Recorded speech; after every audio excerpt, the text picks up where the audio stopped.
Welcome to the Being Known podcast with my friend, Dr. Curt Thompson. My friend, Pepper Sweeney. We are here to discover and explore what it means to be truly known. Hello, Curt. Pep, man, can you believe it? My man. Listen, this season, season 8 of the Being Known podcast, we are going to be talking about putting ourselves in the path of oncoming beauty. And Curt, I remember very specifically after Amy planted the seed of the podcast and the whole idea of us doing this together, you called me. I was sitting on my back deck, and we had this great, long, wonderful conversation that was really centered around beauty. Mm-hmm. And I remember at the end of that conversation, because you called me to talk about the podcast and talk about what could happen with what you think could happen with this podcast and where the stories could go and all this. And we talked so much about beauty. And I remember at the end of that conversation saying, why didn't we just record this? I mean, why wasn't this podcast number one? And it took us 8 seasons to get here. Yeah. Yeah. But we are here with beauty. Yeah. Well, it's, the name of the podcast, the Being Known podcast, is, what we are about, but it doesn't, in some respects, to be known is the beginning. I want to be known in order for us to go on to create beauty and goodness in the world. And I know that, on this podcast, we've used that phrase. We're going to create beauty and goodness in the world over and over and over again. And we've had other occasions in other seasons to kind of talk about it a little obliquely, not least of which when we covered the soul of desire. But we really want to do a deep dive into this. We explore neuroscience and human relationships in the context of the biblical narrative on this podcast. But to what end? Why do we do that? We also, we long for the healing of our traumas, and we want to be able to encourage people on the journey of life. And at the same time, we want to acknowledge that we're doing all that. The thing that is pulling us is this encounter with beauty. This whole notion that when the writer of Ecclesiastes said, "And for he has put eternity in their hearts," this sense that eternity, as we've said here before, is not just a measurement of time. It's a measurement of the depth of the life of God. And there's a sense that when we encounter beauty in some way that just captivates us, we lose all track of time. Right? I just want to be, as we're going to talk about a number of these artistic offerings and experiences that we can have of great beauty over the course of this season. When we have that encounter, we lose track of time because we are caught in the depth of that space. And we would say that this is a large part of the healing of our traumas, for instance, is intended not just to relieve us of pain. It is to recommission us to be doing the work that we were created to do, which is, as God said, he looked on those things in the first page of the Bible. He looked on those things at day 1, day 2, day 3, and he saw, and it was good, but it was beautiful. There's beauty is the adjective in the Hebrew. The beauty is what's being described.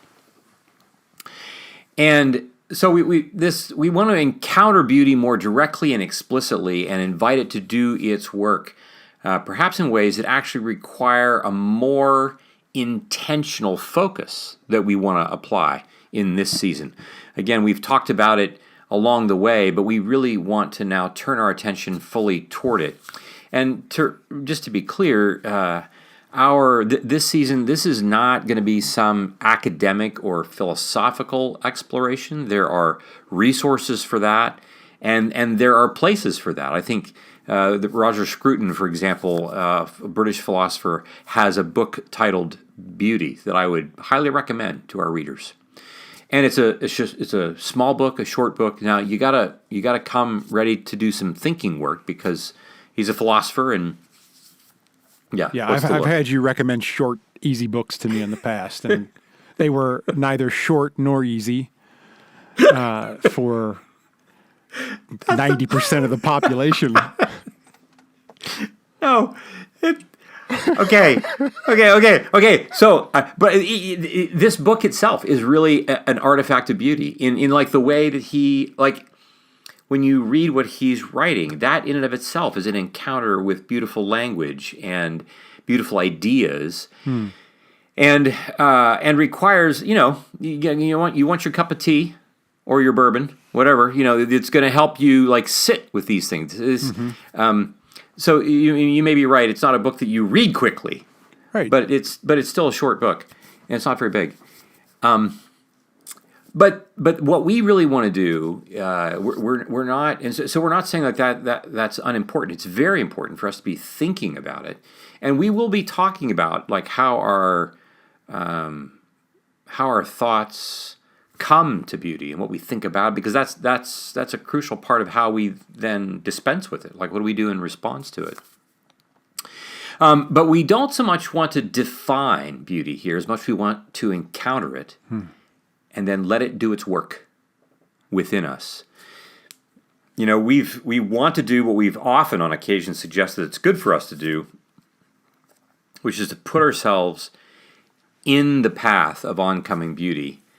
For sure, it's often coming from and in many places that we're not aware of.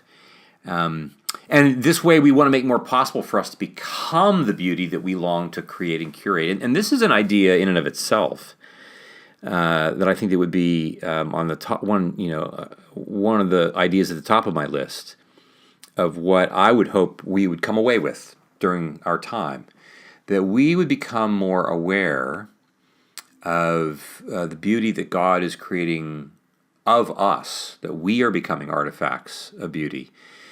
And that beauty is something that we grow into in the same way that Starry Night for Van Gogh didn't just happen in 30 seconds. It emerged.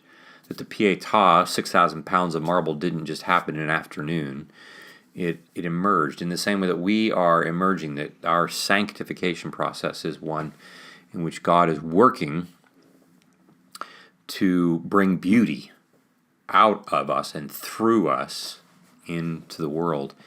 And that's why we talk about the explicit nature of being in the path of oncoming beauty. We could say this, I'm on the path. Like, beauty is coming down the path, and I'm on that same path, I'm on it. But when we use the word, this adjective, adjective, it's not an, I don't know if that's, I don't think that's a participle. No, what, I don't know. It's a, yeah. Could you go find out? It's a dangling participle, I believe.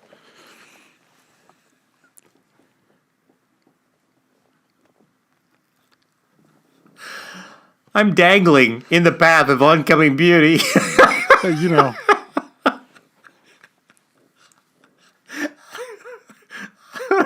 I was minding my own business. The next thing I know, I was just out there dangling in the path of oncoming beauty. Yes.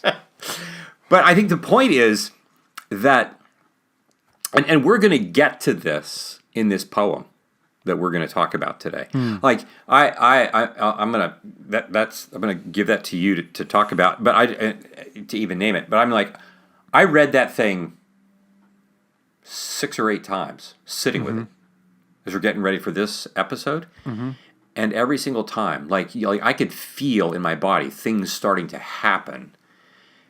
Just this sense of relaxation, but also tingling. This sense of like, oh my gosh, the words themselves on the page are talking about the beauty of the world that is coming.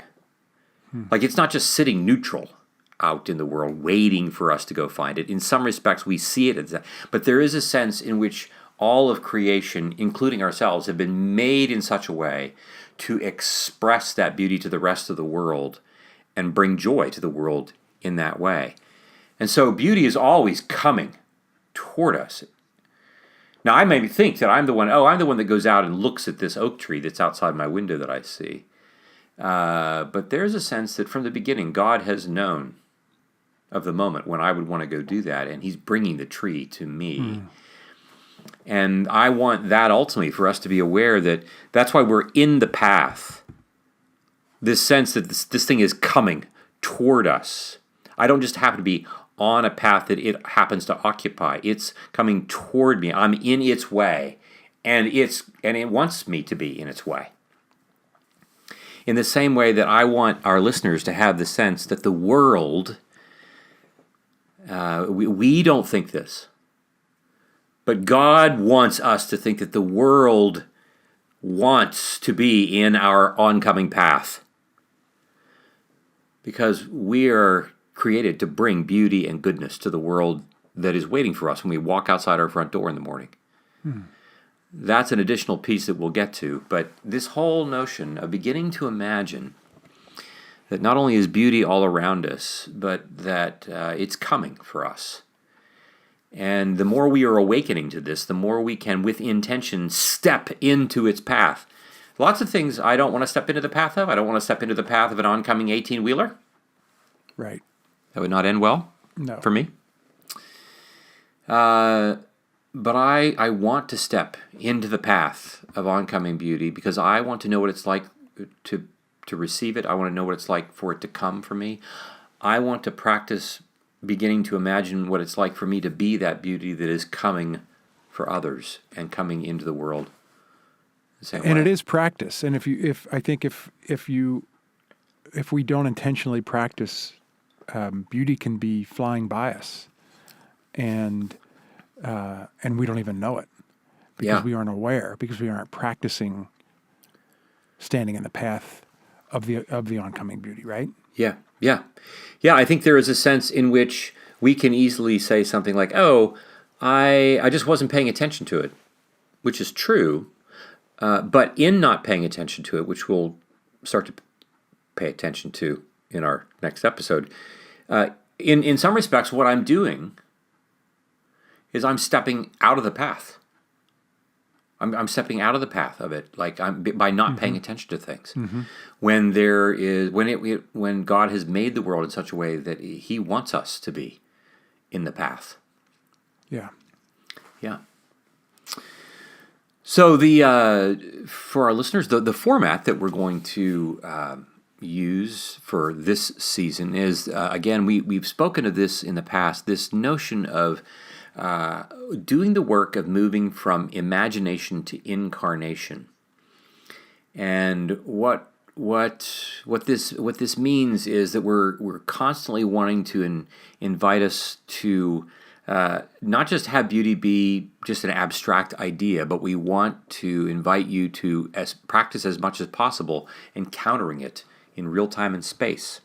In your body with the things. Now, you may not get to Paris to see Van Gogh's work, but even if you look at it on a computer, but you could step outside someplace in your neighborhood and encounter an oak tree, or encounter something else, or a local museum or something of that nature. But you don't even have to go to the museum, as we're going to get to this notion of we want to give beauty the opportunity to speak for itself. I don't just want to have to be the one who's determining it all that and thinking about it. I don't want to think about it. I want to have an encounter with it. And so here we don't even mostly want to talk about beauty, although we'll do that. Rather, we want to encounter it and invite it by God's Spirit to do the work that it longs to do within us. And again, as I mentioned, this will be grounded in the biblical view of the world, Genesis 1 in particular, this notion that from the beginning, we to be image bearers of God is to be those who steward, who create and curate all of this beauty that has been made before we arrived on the scene, but was prepared for us to then steward and to encounter. And so in each episode, we're going to be offering artistic creations and inviting you, the listeners, to do some work. And we're going to get to that word work in just a moment. But we're going to do some work to prepare for each subsequent episode. This is a little different. It's almost a little bit of the opposite of what we've done in the past, in that we usually get to the end of an episode, and then we will describe an artistic offering that you can meditate on that reflects on what we've just talked about in that episode. In this case, we're going to invite you to look at a piece of art or encounter a piece of artistic expression as a way to prepare for the next episode. So in that case, it does require some work on your part, and it will be a way for you to do the very thing we're hoping for each of us to do, which is to put yourself in the path of oncoming beauty. Right. Right. It's a great opportunity to start practicing this, I think, in these next weeks that we have ahead with the podcast. We're doing our best to pick some things that we think that you will enjoy being in front of, encountering. And the thing that's kind of exciting is we're all going to be doing this together, because as we all prepare for next week's episode, we will give you things to experience and put yourself in the path of that we'll then talk about next week, and we'll all have a better understanding of the language and everything else that we're going to be talking about, because we will have had this experience together throughout the week. Yeah. Again, a couple of other elements of the format. Each episode, we are going to associate with a different domain of integration of the mind. What we're doing in this episode, we're really just kind of giving you a bit of an on-ramp, a bit of an introduction to what we're going to be doing. But beginning with the next episode, we're going to begin to talk about each domain of integration of the mind, beginning with the domain of consciousness. And those who are familiar with those 9 domains of integration will know what we're talking about. But those who are not familiar with this, we just encourage you to check out Season 2 of the Being Known podcast, where we cover each of those 9 domains subsequently.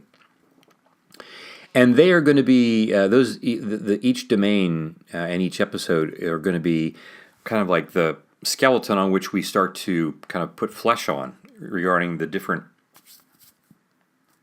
elements of beauty that we want to encounter.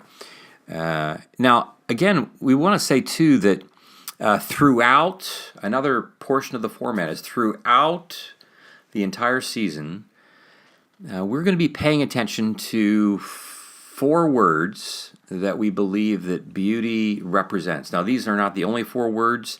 There are lots of different ways of shorthanding, what does beauty do? What does it mean? But there are 4 words that we use, and I'm going to mention the first 3, and then I'm going to give the 4th to you, bro, because that was your word, and I think it's so, and it's crucially important.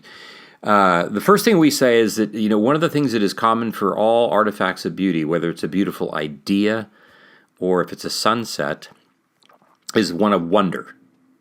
We are captivated. We are astonished. There is this sense of wonder that overcomes us, and I think we all get that. I think the other thing that we recognize about beauty is that it's an experience of welcome. So all these words begin with the letter W. So the wonder and then welcome. It welcomes us. It invites us to encounter it. It doesn't try to be stingy with itself. It doesn't say, oh yes, you can come, but you can't come. That's really crucial for us to recognize, that it is hospitable for us, as God is hospitable to us. And of course, we'll eventually get to this when we talk more about beauty and trauma, but there is the notion, even now, I'm sure as we're talking, that there are parts of each of our lives that we might not feel very hospitable toward. And we want to invite you to consider that there is wonder and welcome, even for those parts of ourselves, and especially for those parts of ourselves that we might much rather get rid of. So there are 2 things we're paying. It's wonder, it's welcome, and then there is this sense in which, when we've had that kind of encounter of wonder that has welcomed us, we eventually recognize, there's got to be something beyond this. It leads us to worship. There is the sense that my mind is turned toward that which is almost beyond words, because I'm so overcome. I want to give thanks for this. I want to tell someone that I'm grateful for this, because I'm well aware that whatever this is, Like I didn't make I like this. It came to me like it's humbling. All those things to which worship is this sense that I'm drawn to. And I'm aware that all these things can be true: wonder, welcome, and worship. And at the same time, I can my life can be such that I don't allow for there to be time for any of this. Caught in my anxiety and working things, which is why we need a fourth word. Yeah, and that fourth word, of course, you get wonder, welcome, and worship. You get and I get the four-letter word. So, so that word is work, and we discovered this together. Maybe in the first season, I'm not sure where we originally started talking about this, but we were paying attention to putting ourselves in the path of oncoming beauty since the beginning of this podcast. And when we first started recording, we were in the middle of the pandemic, and that for me personally, and for many of us, caused a lot of anxiety and worry. And so one of the things that I turned to was beauty to try to help me through your guidance, help me to overcome some of those feelings. And so the first place that I went to was poetry. And I went to the work of Wendell Berry, and I started reading The Peace of Wild Things, the poem The Peace of Wild Things. And at the same time, we couldn't do much during the pandemic, but I did spend a lot of time on walks. I spent a lot of time outside. And so I combined those two things, and I decided that I would put this poem to memory. I wanted to have it with me all the time. I wanted to be able to draw from it, right? So I was walking in beauty, and I was doing the work to memorize this poem so I could truly experience the beauty. And I think that in order to experience the wonder, welcome, and worship, it does require something of us. It does require, even if you're going to be switching your attention towards something, that's an effort. And so it will require some work. And I do just want to say that this is work that you will not be sorry that you spent time doing. You will not be sorry that you're practicing putting yourself in the path of oncoming beauty. It will help you to be aware of it all around you. It will change you in many ways, as it has me. Right. So yeah, there is this idea of work as well that goes into it. Yeah. Pep, you and I came to that poem separately. You came to it, I came to it from different directions. And when I first encountered it, there's a friend of mine in L.A., who's a literature professor, recommended this, and I'm like, where has this been all my life? But my first listening to it, after that professor just quoted it. I remember, so we're in and out. We're pulling into an In-N-Out burger in L.A., and we pull in, and we're talking about this, and he says, "Yeah, this one from Wendell Berry," and he just says it, and I'm like where? So my first ongoing encounter was there's an NPR recording of Wendell Berry, quoting this poem, and it's just on a loop, right? And I'm just listening to this over and over again. And reading it while he's saying it, so beautiful, and it was so meaningful to me. And then when you said I'm like, oh my gosh, you know The Peace of Wild Things, and then you quoted it, I nearly came out of my shoes, and and there was something in addition to the poem itself, there was an awareness that you're being able to just say it. I was aware of the work that is required to do that. And there was something even about the awareness of the work itself that adds to the beauty of the experience of the poem. And so I want to, at least that was my experience, and inspiring. Now, I have wanted to, but I have not put it to memory, but I want to do it. But I just want to say, like, that's, to our audience, that's evidence, to your point about, like, there's going to be a good payoff for this kind of work. I want to say that I think that it's not just, I'll feel good about memorizing something, but yeah, you want to say something? No, I think I know where you're going. I'm going to let you say it. Go ahead. No, I'm just saying, like, the work itself becomes an element of the beauty itself. Yeah, no doubt. I mean, with a lot of this stuff, it's just like, it's all the journey. There's not really a destination here. It's all the journey and experiencing beauty as you're doing the work, and the work becomes the beauty, and it's for sure. Sure. Yeah.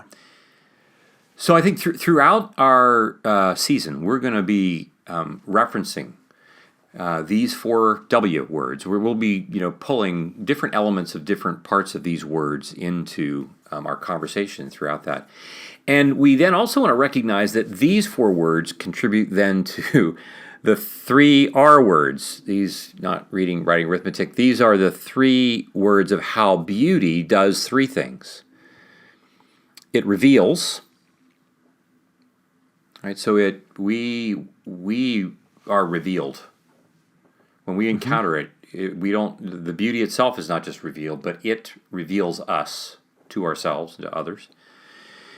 It regenerates, right? It finds those parts of us that, how many times have we been in some place where beauty overwhelms us and we weep? Because the beauty is not just beautiful, but it's also touching grief within us. It accesses parts of us that long for things that aren't beautiful.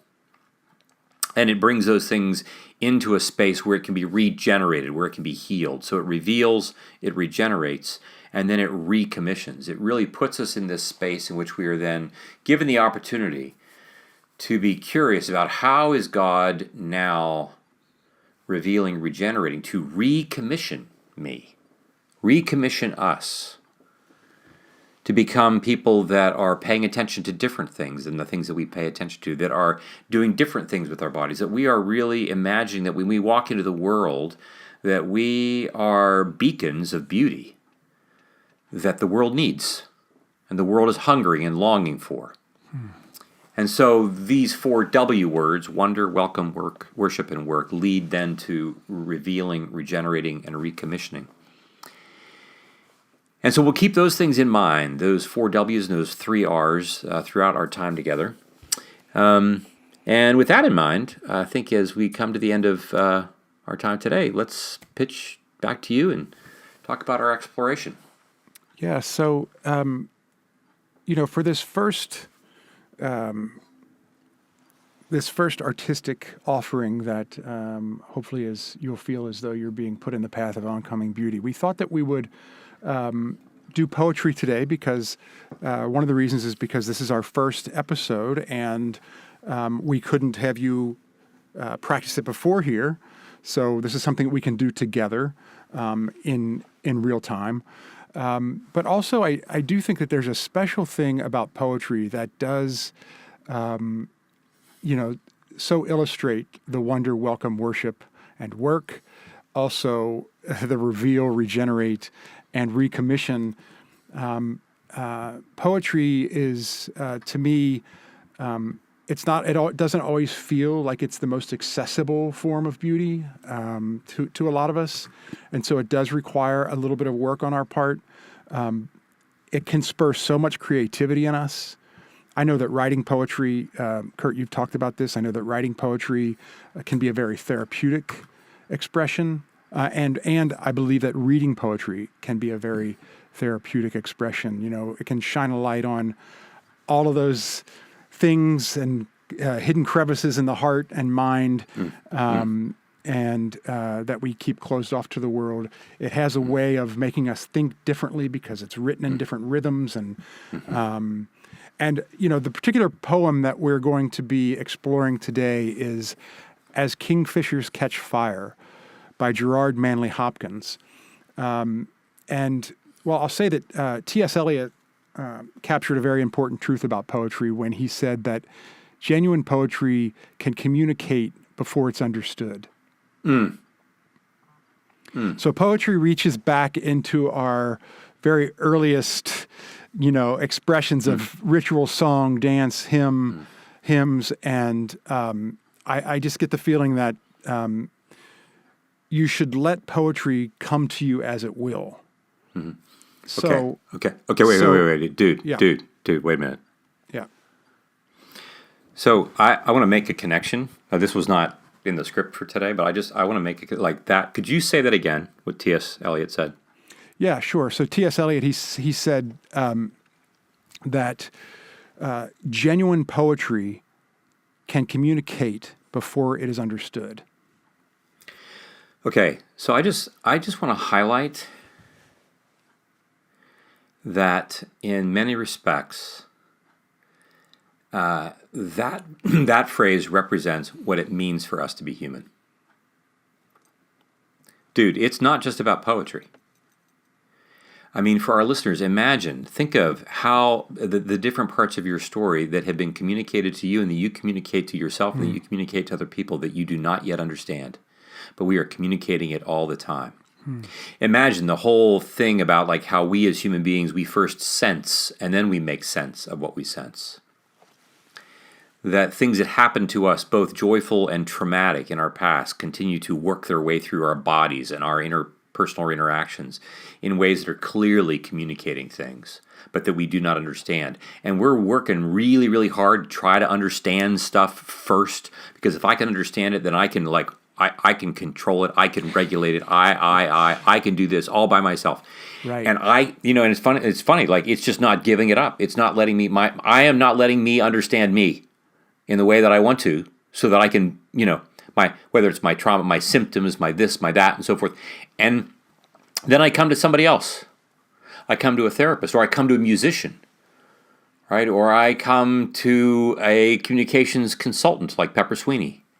And they start to ask questions because they are approaching me like a poem that is assuming that there's lots of things that I'm communicating that are not yet understood. And I'm imagining that Eliot might say, and the poet isn't worried about it not being fully understood at first. It's not worried about that. It wants the poem to circumvent the parts of us that in understanding will want to defend against all the things that I don't like, that I don't, all the feelings that start to come. I don't understand that. What does that mean? All the stuff. And there's a sense in which, in this regard, I don't know. I obviously something has just come over me here. Yeah, no. But I mean, I'm like this sense that we are God's poetry, and we are communicating things before we understand them. And others are communicating things to us that we don't understand. I'm like, it's upsetting because I don't understand you, my wife, my husband, my kids, and we're saying, oh, wait a minute, you're like Pepper, you're inviting us to slow down and be curious and to encounter the poem that is before us, whoever it might be. Yeah. Okay. Sorry. Yeah. No, that was great. I was very tempted to. And I've done a bunch of research on this particular poem, and I was very tempted to, before I found T.S. Eliot's quote, to say, so this is what this poem's about. Yep. We all want to know what it's about. We all want to know what it's about before, so we don't have to do the work, and we don't have to let it affect us. Nope. We can just, this is what it's about. Listen to it, read it, move on. But it doesn't work that way. It's like being married. Please, honey, can you just tell me what I need to do? I know you want to have this conversation, and the conversation itself is connecting, but could you please just tell me what I need to do so I can move on? And she wants more connect, and we all do. But my anxiety, I got to get things done so I can get to the next thing that I need to get done because I'm so worried that I'm not doing enough. Yeah. And the poem stops us. Yeah, go ahead. So this is As Kingfishers Catch Fire. As kingfishers catch fire, dragonflies draw flame. As tumbled over rim and roundy wells, stones ring like each tucked string tells, each hung bell's bow swung finds tongue to fling out broad its name. Each mortal thing does one thing and the same, deals out that being indoors each one dwells, selves goes itself, myself it speaks and spells, crying, what I do is me, for that I come. I say more, the just man justices, keeps grace, that keeps all his goings graces, acts in God's eye what in God's eye he is, Christ. For Christ plays in 10,000 places, lovely in limbs and lovely in eyes, not his, to the Father through the features of men's faces.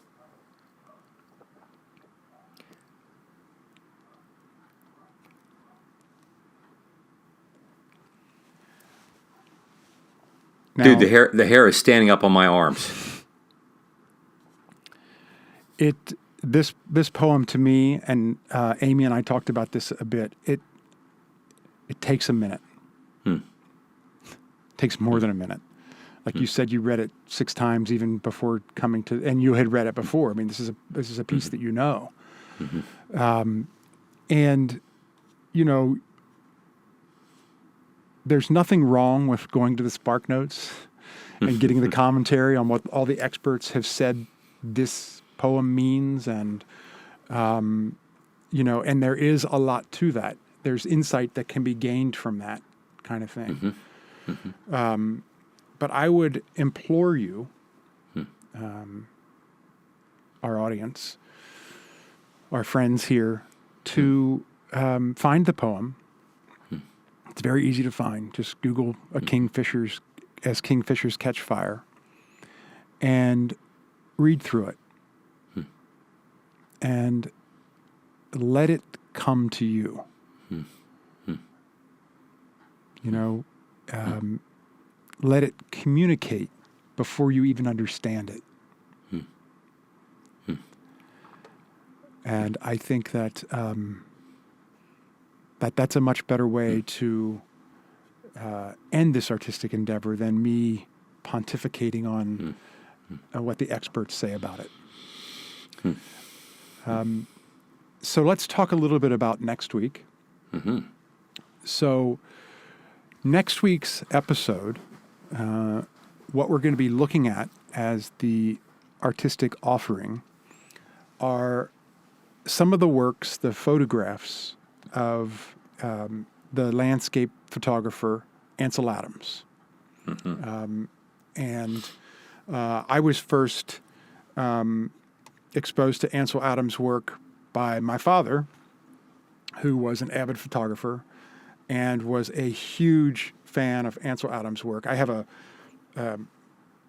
a print in my first apartment, Ansel Adams print, but I have a huge coffee table book upstairs in my living room of all of his work that I go through occasionally. And but let's talk about just a couple of works that that you can find very easily on the internet. And I think that photography is certainly one of the avenues of art that works very well on your computer, so you can get a pretty full experience of it. The first piece is called Monolith, The Face of Half Dome, Yosemite Valley by Ansel Adams. This was his first photograph that really gained a lot of acclaim. It was photographed in 1927. All of his work is black and white, but you will soon forget that. and we'll talk about that next week, you will soon forget that it's in black and white. It doesn't stop the beauty from coming through at all. In fact, in my opinion, it adds to it. And the second photograph is the Grand Tetons and the Snake River, Grand Teton National Park, Wyoming, shot in 1942. And it is a gorgeous landscape of the curve of the river at the base of the Grand Tetons. And I just invite you this week to you look when you look for Ansel Adams' work. There will be a lot that you can look through and you can spend time with, and I think it will help get into the mood. But just sit in front of these two particular photographs and sit in the path of the oncoming beauty of Ansel Adams. Right on. Yeah. Well, Pep, I'm just so grateful for being able to do this with you, and grateful that we're going to be able to kind of enter into this exploration of beauty. And the longing that I have is for our audience that's listening in. I think it's just so easy for us at the pace at which we move, for us to miss encounters with beauty. And like when you said, when you're inviting people to pick up As Kingfishers Catch Fire, like I'd love you to, for our audience, like plan on reading that twice a day, every day between now and our next episode. And don't read it with some mission of like, okay, looking for some magical moment to happen. Like you're trying to force something, but you're going to put yourself in the path and let the beauty speak to you in its cadence and its time frame, because beauty emerges often quite slowly, and especially when we have that urgent need to understand. So, anyway. Yeah. And one last offering is that you can find a YouTube video, and we'll link it in our show notes, of Jonathan Rumi, who plays Jesus in The Chosen. Yeah, The Chosen, reading As Kingfishers Catch Fire. Are you serious? So that's kind of a cool little thing if you want to experience it. It's good when you're listening to poetry. I do believe that it's good to hear different voices, because you'll be picking up different things. So yeah. Cool. Good. Curt, thank you, buddy. This has been a great introduction. I'm looking forward to this season. And those of you who are with us on YouTube, stand by, because the Cella is going to be joining us here. That's right. First Cella. All right. Love you, Curt. Love you, man.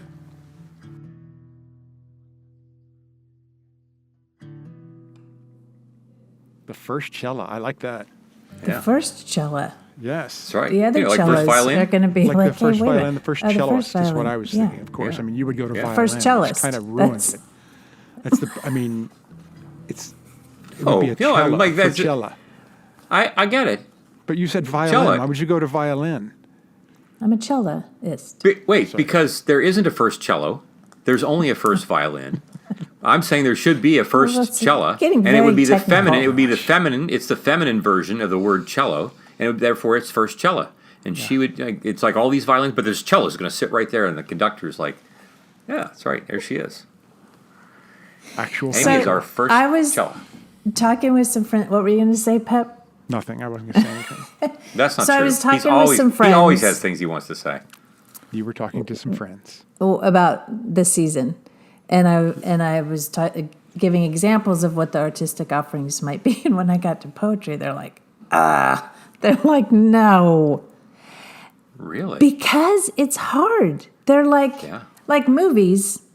There's no anxiety doesn't rise up into me. They didn't have that same response, but they're like poetry. They're like, I just don't get it. Yeah. And I think you need to get some new friends. Well, that's beside the point. I didn't name any names. Maybe they won't listen to the podcast when I said that, or maybe we can edit that out. I'm just kidding. Yeah. It is true. It's hard. Go ahead. It's hard, and like a couple even reading the poem as Kingfisher, what is it called? As kingfishers catch fire. Even reading it was difficult for me. Like finding the cadence. I felt like I was saying, even in my mind, though, putting the emphasis on the wrong place. It was work. But two things each of you said, okay, Pep, when you said the T.S. Eliot thing, like it will communicate to us, poetry will communicate to us before it is understood. Yes. And then Curt, when you said the poem isn't worried, like, so there's an abdicating or there's a relinquishing of the pressure almost, because it's encountering it. It is putting ourselves in its path, in being in front of it. And it made me think of a previous episode where I think it was the domains, where it's not a math problem to be solved. Like, is it our right or left brain that tries to solve things and understand it and shrink it down and conquer it? It's like, there's no conquering here. Like, you can settle into the not knowing. Yeah, I think that the whole sense of welcome, that part of beauty that is welcoming, it's hospitable. It's not like welcoming you in so that and then placing like shame-filled demands. Right. I think in some respects it does place a demand on us in that beauty is like it's not going to apologize for itself. And so in order for us to encounter it, it does place the demand of like, here I am. I'm not making any excuses. I'm not, and so in that sense, like you're gonna have to work. Right. I'm giving you the opportunity to work to grow to become something. It's not like you need to meet a benchmark. Right. But I'm calling you to become more than who you are as you work to understand me, that I'm not going to apologize for. And I'm also like, it's not like, well, you need to do this by the end of the day. Yeah, there's no time. Or I'm not, or I'm going to go away. Right. Yeah. Well, and we've talked before about like life is work, and about it's probably not the best word, but like it's the right hard work. Like it is, it's no question there is work involved in what we do, however, what we spend our time on. But this kind of work is the right hard work. Right. And I love the 4 W's because it gives kind of a structure. It's like, watch for this in the 3 R's. Yeah. And then I laugh because if Curt has to read something 6 or 7 times, then I'm in a heap of trouble. Well, no, like Pep, I mean, what we were saying, or like you were both saying this notion that like, you know, when I initially encountered the poem, like the very first time, you're reading things and you're like, it kind of like, disorienting almost. And that's its intention. Its intention is to, it prevents me from applying all of my previous assumptions about the way things are supposed to work on. I'm just gonna map that onto you, the poem, and then you have to fit my expectations and my sense of the way the world works. Instead, it's like it's shaking that up. Yeah, it's shaking that up, and so that and frankly, like, okay, the word bow, I don't even know what that means. I mean, I know the word bow as bow and arrow. I know the word bow as rainbow. I mean, all these things, right? I had to look it up, and I discover, there are parts of a bell that I didn't know that a bell has. Yep. And the bow is a particular part that the clapper hits. And so when I'm like, oh my gosh. Oh my gosh. Did you say bow my gosh? Yeah. You did. That was a well-played card. Have you ever seen a kingfisher? I have never Not seen I've live. seen a Not like picture. not in nature. Okay, so we have crested kingfishers here in Kentucky, and they're really? they're so fun to watch down at, especially when they're fishing on a lake, right? But the common kingfisher and the Belted? blue-eared kingfisher and the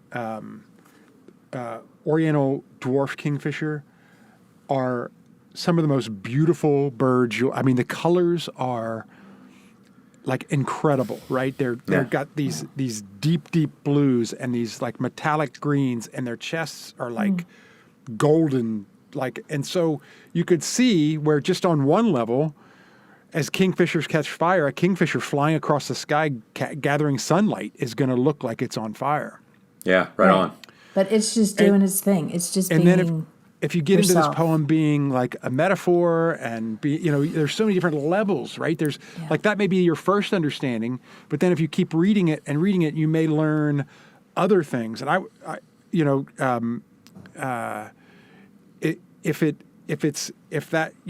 one of the commentaries that was saying that it is it could be a metaphor. Gosh, a metaphor for us coming into our true selves, right? Mm-hmm. And so I started thinking about Kingfisher Catch Fire, and one of the first images that came to my mind was when Coleman was just kind of becoming a young man, my son, and like his coordination started to kick in, and all those things. And as I watched him, I remember very specifically the first time running across the pitch, and like really getting it and going after it, and I'm like, a kingfisher's catching fire right there. Oh my right? gosh! And so That's awesome. Yeah, and so that's the kind of thing that I think poetry can do. It can bring up stuff in you, and memories in you, and make you just sit and think differently and think about things that you maybe hadn't thought. I don't know. That's what I like about it. It's hard, but it is to your point, Amy, and your friend's point. It's not easy. Mm-hmm. It's not the But easiest it is worth form it. of art. Yeah. Yes. Yeah. It's good. And I can't wait. I'm looking forward to next week about Ansel Adams. Me too. Yeah, me too. All right, guys. Thank you so much for today. This was a great start. All right. Yep. Next week. Next week. It's going to be here sooner than you think. Yes, it is. Bye, guys.